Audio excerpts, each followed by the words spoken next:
Hi everyone, I'm Heather Poduska, star maker to entrepreneurs who want to find their authentic voice so they can attract their ideal clients and command any stage. Welcome to Thrive, the show where I bring you tips, resources, and people to help you create a more abundant life and business. You are in for high-value content coming to you from industry leaders who are growing their business, making an impact, and rocking their brands. And I'm so excited to have my special guest here today, Mitch Russo. Mitch Russo is a highly accomplished, award-winning entrepreneur whose Rolodex looks like the who's who of business consulting. Mitch co-founded the company Timeslips Corporation in 1985, which became the largest time tracking software company in the world. Mitch sold Timeslips in 1994 for 8 figures and went on to become the COO of Sage US, a company with a market cap in excess of $100 million. Later, Mitch joined a longtime friend, Chet Holmes, and a kind of well-known person named Tony Robbins to create Business Breakthroughs International, where he was the president and CEO, serving thousands of businesses a year with coaching and consulting services. Mitch is also the author of The Invisible Organization, which is a CEO's guide to transition a traditional brick and mortar company to a fully virtual organization. Today, Mitch helps clients find new and recurring sources of revenue with his proprietary certification training. You can also hear more from Mitch on his own podcast called Your First 1,000 Clients. Welcome, Mitch. Thank you so much for being here. My pleasure. It's great to be with you. Yeah, we were just talking beforehand how we got to know each other and how our connections got here, and it was through another entrepreneur, and you have this huge Rolodex. So we were just talking about that, how important it is to have those connections and to develop relationships. Absolutely. I would say half of my time is spent developing and continuing to develop the relationships that I have in my life, which these friendships go beyond just business. I mean, there are times when I might fly out to see another friend of mine just to hang out with them. In fact, we just did that recently with a guy named Mike Wolf who came to Boston, spent 2 days with me. We had a blast. We had fun, and we did a little business too. Yeah, I think all business is relational. That's relational. That's right, exactly. Yeah. Yep. So you've had this massive, in my opinion, massive success. You know, sold a company for 8 figures. You worked with, Tony Robbins, known all the world around. And not everybody who works hard has that kind of success. You know, someone might be plugging away at their job and they're like just getting by. Right. What makes the difference between having a thriving success and struggling? Well, I have to say, and you'll agree with me, I'm sure, it's got to be mindset. Because, I mean, like you said, you could struggle away at a job, and we know what a job is. It's getting to the end of the money and there's no more month left, So the problem with all of the idea of working for a living is that you're really helping somebody else make their dream come true instead of making your own dream come true. So for me, I knew when I was in my 20s that yes, I wanted to get a job, yes, I wanted to work, but I knew that I was destined to start a company. So what do you say to someone who believes in flow and alignment and in higher power, and they're chugging along and, they've got their ohm on, right? Yeah. And they're not prosperous, or they're not prosperous yet. Right. Where's the disconnect? Disconnect is they're not taking action. Okay. The disconnect is that people can sit in a room and meditate all day long, forever, and no money is going to come dropping out from the ceiling. Right. They have to go into action with the belief that everything is there ready for them to accept. Right. It has to be the right action as well, right? Right, obviously. I guess if you're building a certain type of business, you need to go out and sell. Right. And if you're not selling, then therefore there's going to be no money coming into your company. So I'm just going to push this a little bit further because I think that people have these questions. Yeah. What if you are not aligned, but you are selling? Right. What does that mean? So, maybe someone is like, well, I don't believe in all that, but I'm prosperous and I'm making money. Sure. So how does that explanation get played out? Well, here's the thing. We all have some unconscious competence in our lives. All of us can do something really, really well. Yeah. And most of the time, we don't even realize we're doing it. In fact, if someone said, teach me how to do that, and you don't know what it is that he's talking about, it doesn't then matter. I mean, the fact is, if someone learned to sell, or someone is naturally good at closing sales, chances are they truly believe in the product. Chances are they truly are of the belief that they have a moral obligation to make sure that their client purchases because it's going to help them. So those things alone can help increase revenue, increase sales. But without the mindset, most people don't ever reach where they want to be. Sure. So is that something that you cultivated from an early age consciously, or is it something that as you went along, you learned more about and then it became more of a practice? Do you think that you had that all along? No. So what was the shift for you? The shift for me was starting to put myself in company with the right type of people. So when I first started my business, I started it in my garage in Hamilton, Massachusetts. And I didn't get out much those days. My partner and I spent 7 months working every day of the week, 14 hours a day to create the foundation for our company. In You and fact, Steve Jobs, right? yeah, me and Steve, right. I wish. No, me and Neil Ayer. Okay. And it turns out that on that Sunday when we decided that we were going to take the day off, we both woke up that morning and said, hey, today's our day off. And I said, great, I just need to knock out a few more press releases. So it was about 1 o'clock before we took our day off. Okay, and then we looked at each other and go, what do you want to do? He goes, I don't know. I said, well, why don't we start with some lunch? Why don't we go get some lunch, you know? And the mindset for me was that I didn't care about anything else in my life at that time, meaning not in a bad way. I just had set up my life so that I was going to be not distracted from creating my business. So I made sure that I had enough money to last me for some amount of time.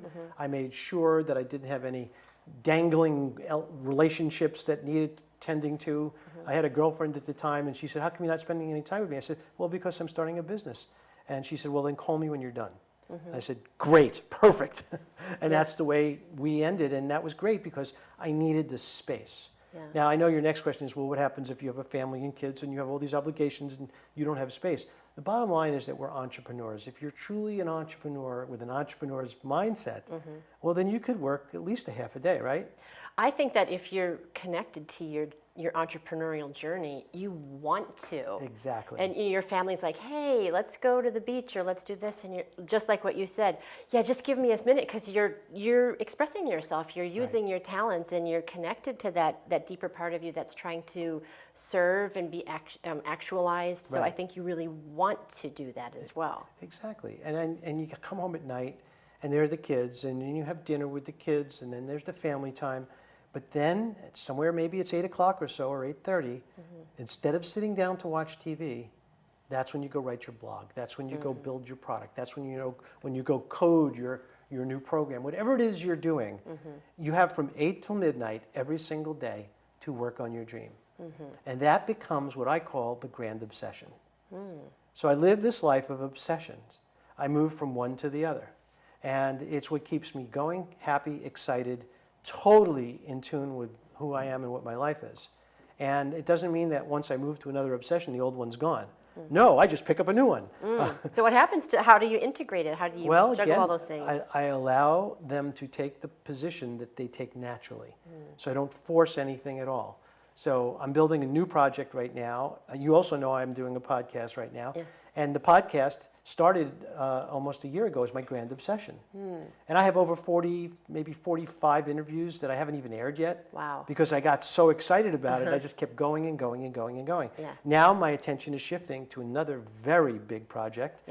And now this is my grand obsession. I was just going to say, what is your current grand obsession? Well, the thing that I've been doing now, and this is my joy, is helping entrepreneurs who have companies already build certification programs. But I also found, I told you this over the phone, I also found that I am attracting a certain type of person these days. I'm attracting typically women who are doing something so valuable and so unique that it has the power to transform the world. And the reason I seem to be attracting them is because they want to work with me so that we can get them to that next level. Yeah, don't you think though, like you're obviously a spiritual person, and like you have a core, you're evolving, you're spreading light and love into the world, and so it doesn't surprise me that those kinds of people are attracted to you. Absolutely. There's a natural alignment with that. Right, but I think that's part of what I'm trying to explain. Let things be attracted to you. I mean, it's certainly, I don't mean wait in the living room for something to happen, and I mean, let the world come see who you are. Let the world be attracted to you. The only way to do that is to get out. Right. I mean, you could take your guitar and sit in the subway station if that's what you think of as and maybe that's a good strategy if you have new songs you want to get out.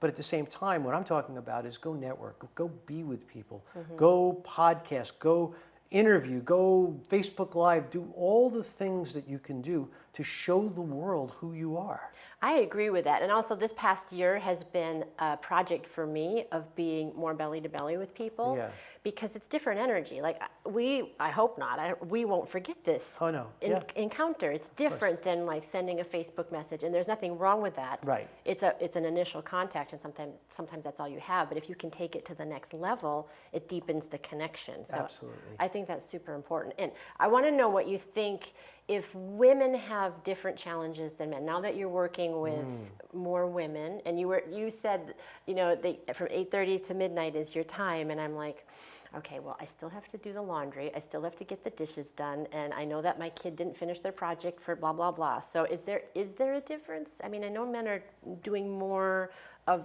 the traditional sort of women's roles now than they did 50 years ago, but what is your take on that? Well, first of all, I didn't have any clue that was going to be the nature of this question. I thought you were asking me what the difference was between the mindset of men and women. Well, you can answer that one too. Sure, but I mean, in terms of physical activities, I mean, let's be honest here. If you can't convince if you're in a relationship and you can't convince your spouse to do the laundry so that you could work on your future together, then really that's a losing cause.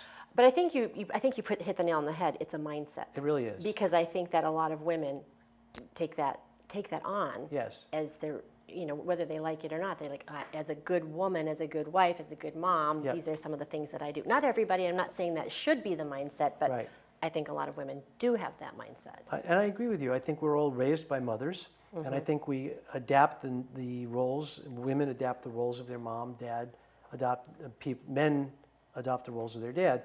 I mean, my dad was an entrepreneur. He opened candy stores in New York City. I want to meet your dad. Yeah. He's 94 years old right now. Oh, that's awesome. In Miami, yeah. Oh, that's awesome. Yeah, I mean, people take on the roles that they were given and that they were placed in. Part of our struggle in life is to break those roles. I mean, those roles are traps in many ways. Yes. And we find ourselves unconsciously obligated to things and people that are no longer part of our lives. That's right. So how do you do that? You do that by being conscious of your actions. You do that by noticing things in your life and then changing the things that aren't right and don't feel right and really aren't right for you at all. And I love that you said that they don't feel right, because I'm a really big believer and I'm learning as I go along to trust the physical sensation of experience. Right. Like we talk about if it feels right in your heart, and that can be sort of esoteric sometimes, but I think you actually feel things in your body, and that your body is a great litmus for what is going on around you to tune into that.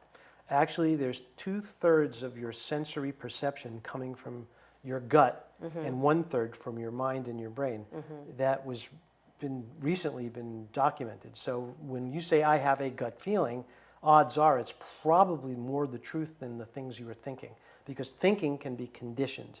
Thinking is conditioned by the past, the hidden elements of the pain from the past, but gut feelings are the truth. So when people start listening to their gut and they are executing on what the gut tells them, they know it's coming from a place of truth. Yeah, and don't you think a lot of times we get the gut feeling and then we override it? Right. That the brain kicks in and says, no. Right. So here's the test for me. When I get a gut feeling, I ask myself one question. Is this fear or is it real? And there's two reasons I ask that question. Because if I want to do something like, and I'll tell you what my fear is. One of my fears is speaking from stage. That is not one of my fears. I know, but that happens to be one of my fears. I have done it. I did it for 20 years at one point. But one of my fears is speaking from stage. Yeah. So if someone invites me and says, Mitch, would you like to speak on our stage? And all of a sudden I feel that fear, I know I'm headed in the right direction. Oh. Okay? Wow. Okay. That's how I know I'm headed in the right direction. And if my mind is saying, oh, no, you shouldn't do that because after all, if you do that, then I shut that right down. Oh, wow. So you challenge the fear. Absolutely. The fear is that's my guideline. If I know that I'm following my fear, that means I'm going to grow as a person. Well, how do you distinguish between, breaking through an egoistic fear that's keeping you stuck, right, and your intuition saying, this is not right for you? How do you distinguish those two things? Well, like I said, when I get that question, that feeling of this is not right for me, I ask myself, is that me or is that a fear? So the fear, this is not right for me, would stem from the rationalization process going on in my subconscious mind, telling me, okay, if you do this, you'll be out of your comfort zone, and we don't like when you do that. Okay. We want you back in your comfort zone right away. Okay. Because that's really our conditioning, all of us. Our conditioning keeps us in our comfort zone. That's why women stay in the roles they're in. That's why people stay in the jobs that they're in, yet they hate their boss, they don't make enough money, and they have no way to advance in the place of business that they're in. Yeah. So you have to challenge that. Absolutely. Yeah, I love that. So talk to us a little bit more, like you've been very financially successful as well. So talk to us about how what you're doing now is really helping not only get the message out about changing the world and getting these important transformational messages out, but also more financial abundance out into the world for the entrepreneurs and also for the rest of society. Sure. Talk about that a little bit. Well, there are things out there, like if you spend any time at all on the internet, as I'm sure you do. Never. You see all these programs offered and all these people selling stuff and launches and countdown timers and all these crap going on the internet where everybody's trying to sell you something. Yeah. And the idea is that when the people who buy those things are people who are still trying to find what it is that will get them to the next level. Yeah. And most of the time, unless it's a very, very specific skill, most of the time they're wasting their money because the odds are, and this is the statistics, only 10 to 12% of the people who buy those courses complete them. So my current project is all around helping people overcome the issues related to moving forward in their lives. So I'm building a new environment, a brand new system, and it's very exciting to me. It's all about helping people find accountability partners and work one-on-one with each other with the guidance of my software and my back-end systems.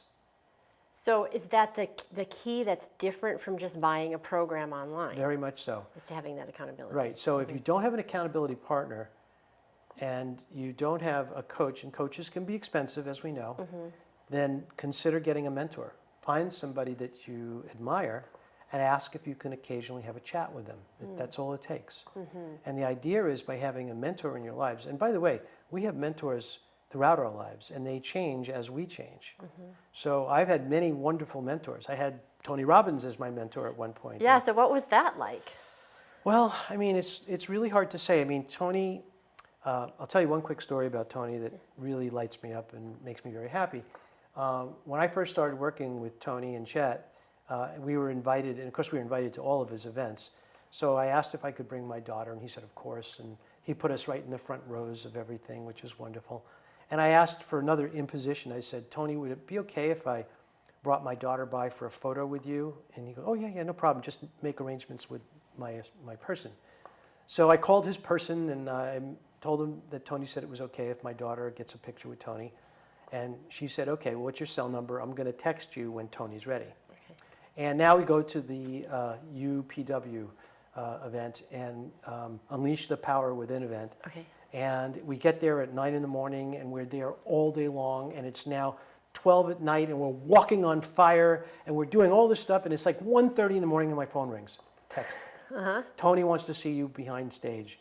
I said, great. So I get my daughter, we go backstage, we wait for 5 minutes, and Tony walks in. And of course, Tony is about 6'7", I'm probably on a good day about 5'7". So I come up to his, like, up to here. His hand is so big when he pats me on the chest, it covers my entire body. But so anyway, so he comes over and he greets me, which was, of course, nice. And then he gets introduced to my daughter. And he proceeds to sit down and have like a 40-minute conversation. Now, keep in mind that this man has been on stage outputting all this time. I mean, he is giving this entire time. It's 14, maybe 15 hours on stage, and he still made the time to sit with my 15-year-old daughter and talk about her life. That, to me, that says everything about who this man really is. Yeah, that's amazing. He's an incredible individual. And there are times when, you know, we ran into situations that I needed guidance on. I mean, we ran a 300-person company, and I did it completely virtually.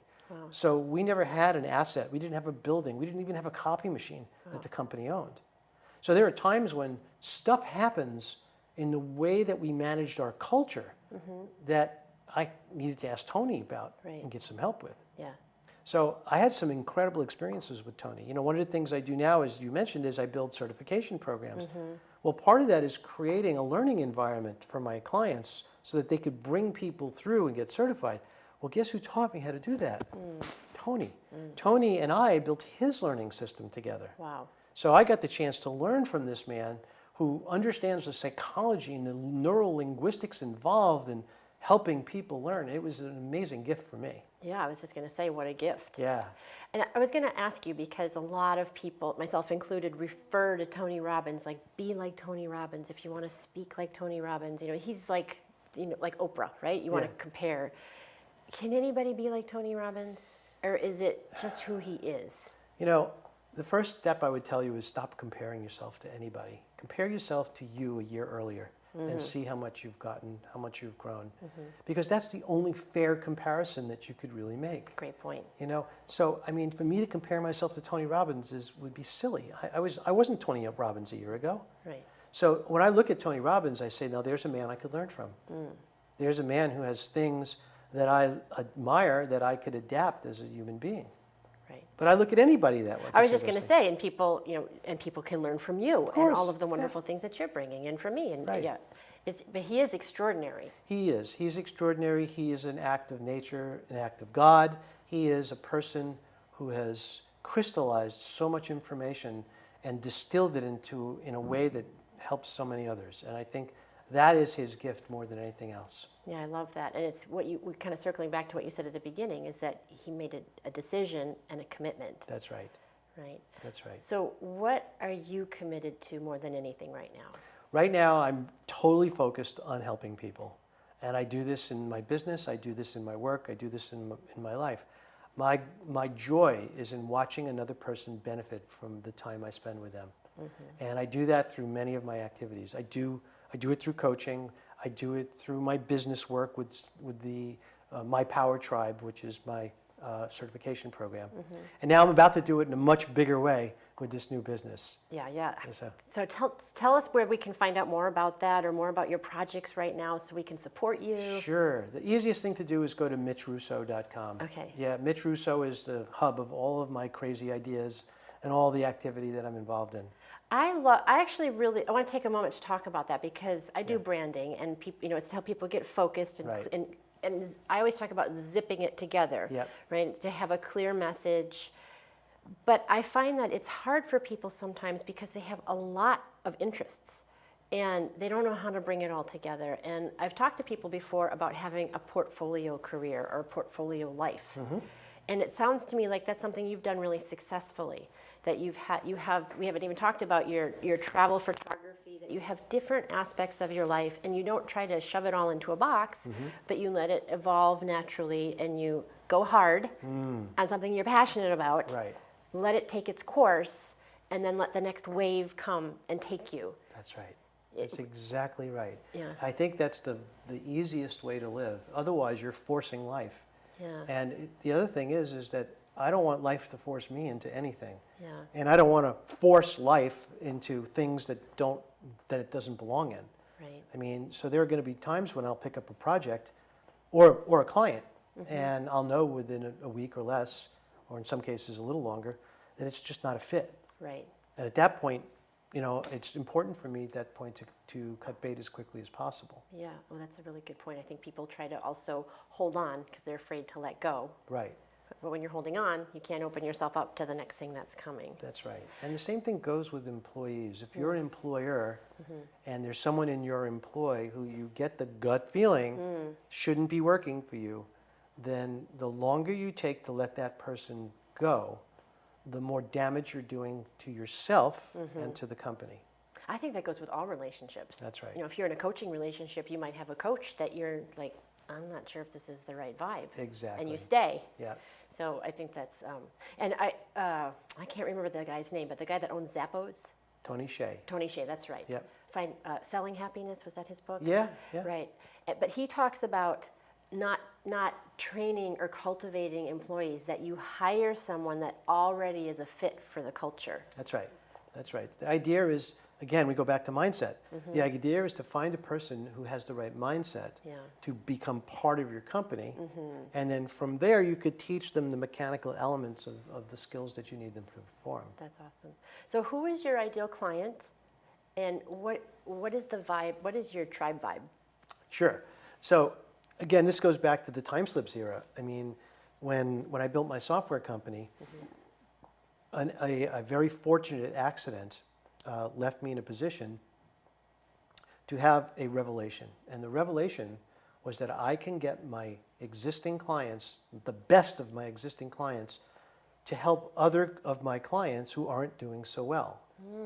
And this came about in a way that it was sort of like what happens with opportunity. See, opportunity shows up, but it's dressed funny sometimes. I love that. Say more about that. Yeah, I mean, so for example, something shows up and it's kind of ugly and stupid looking, but Don't look at me when you say that. no, of course not. I mean, you know what I mean. Yeah. But it turns out to be that is the opportunity that has come to find you. And you could go, no, that's ugly. But instead, you should say, no, come closer. Let's take another look. Can you give an example of that? Perfect example is the one I was about to tell you. Okay. So I have a situation where we built time and billing software for lawyers. Okay. So it's so critical for us to get the endorsement of very important lawyers. So I have this lawyer in Los Angeles, happens to be the head of the technology division of the Los Angeles Bar Association, and she calls up screaming at my tech support, your software crashed my computer, I can't believe you people published this thing, it's a crime and you're cheating everybody and I'm going to sue you and blah, blah, blah, blah, blah. So now, I don't want to digress too much, but I have a whole scenario for what happens when a customer is totally disgruntled and calls your company. So in that case, they put this whole plan into place because there was a plan waiting for that. When something like that happens, implement plan A. So plan A is you say, well, hold 1 second, let me connect you to Alan Singer. He will help you. So who is Alan Singer? Do you want to take a guess? You? Yep, exactly. Hi, this is Alan, can I help you? And now I'm listening to this woman, and I will do, here's my goal. When I'm talking to this person, I will do anything to turn her from disgruntled into what I then call an ambassador. So by the end of that phone call or the end of our interaction, she is now the ambassador to Timeslips Corporation. Wow. So I listened to her and she was upset. And you know, she spent $99 or $199 for our software. But at that moment in time, I realized I needed to get somebody to her office, even if I had to fly somebody out there. So I figured I would do that, and I promised her I would get somebody out there in the next 48 hours. Wow. But I don't know how yet. Okay, so I hang up the phone. I said, what am I going to do? Let's see. Ross is busy. He can't do that. This guy is, no. Wait, there's this woman. I just spoke to her yesterday. She loves Timeslips, and she's like, I think 6 blocks away. So I call her up. Her name is Ann. I said, Ann, I have a favor to ask. I realize it's an imposition. I'm willing to pay you for it. Would you mind going over to this woman's office and helping her with her software installation? And she said, Mitch, for you, of course, I'd love to. Thank you for the opportunity. I said, great, okay. So she goes over there. I'm on pins and needles at this point. I have no idea what's going to happen. And I'm waiting and I'm waiting. It's 4 or 5 hours later. I don't know what to do. I mean, okay, I could have tried to call her, but you know, cell phones were not very popular back then. So finally, it was 9 o'clock at night. I get a phone call, and I said, how'd it go? How did it go? And she goes, oh, it went fantastic. We just reinstalled the software and reloaded her client database, and everything is working fine. I said, oh, thank God, Ann. Thank you so much. She goes, and I got to tell you the best part. I said, what's that? She handed me a crisp, brand new $100 bill. Oh. And I said, that's wonderful. I'm so happy for you. She goes, and this is the words that changed my entire company. She said, and if there's anybody else who you'd like me to help, you let me know. Bing. Now, could there be other clients who would be willing to do that? Could we maybe help those clients do a better job at helping more of my clients? That's when I created the idea of building certification for my software. And so we did it, and we built this incredible certification program. But unfortunately, too many people applied. It wasn't well done. And we had about 50 or 60 certified consultants, but they were making a mess in client offices. And we were starting to get complaints. I mean, like severe complaints. A lot of Alan Singer time, if you know what I mean. So I shut down the program. Okay. And I said, okay, what went wrong here? This is a great idea. I know it's a great idea. What went wrong? And I called every single client who had a problem, and I documented every single element of what went wrong. And I spent 6 months working with my team, and we rebuilt the entire program from scratch. Wow. And I'll tell you what the key difference is in a minute. We restarted the program, and 18 months later, we had 350 certified consultants all over the country, helping hundreds and thousands of my clients with their software and helping them build their little law practice. So here's what went wrong, and this was fascinating. And it comes down to a question you asked earlier. Long way around to answer your question. It comes down to culture. Comes down to how people interact with each other. And what I discovered was that there were basically 38 key components of culture. And I call those the code of ethics. So I built a code of ethics and then created a training program around it. And now when I work with my clients, one of the first things we do is we talk about how to implement a culture in this new group before we even build it. So as it starts to grow from 20 to 50 to 90 to 200 people, we have a built-in, fully installed, fully functional culture for them to move into. Oh, that's so important. Absolutely. That's so important. So who can benefit from doing a certification program like you have? It's a very limited audience. It's really only 7-figure businesses Okay. who have either software, who have coaching, training, programs where they have sold at least 1,000 people Okay. onto what it is that they do.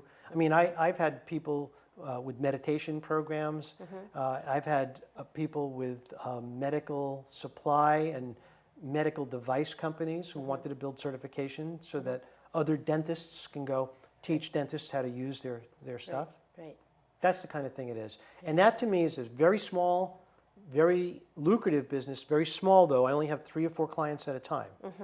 And that for me, with everything else I'm doing, is great. Yeah. But if my goal is to change the world, then the way I do it is by working through other people. Yeah. So if I could work through one person, one-on-one, and have that affect 1,000 other people, then net, I feel like I'm doing the right thing. No, I totally get that, and I feel like that when I help people with their messaging, Yeah. or their speaking, to help them get their voice out, that it is, the ripple effect. So, Exactly. and I think you can. I think we all can. And I think that if you believe that you can change the world, that's the first step to actually doing it. Of course. So, bravo. Love it. Thank you. Yeah, absolutely. And thank you so much for being here. And I always ask people at the end, because the show is Thrive, right? What does it mean to you to thrive?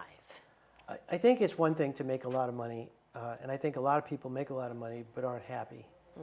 And I think that there are people out there who can lead a happy, mostly happy life, but then fall down when it comes to money. Right.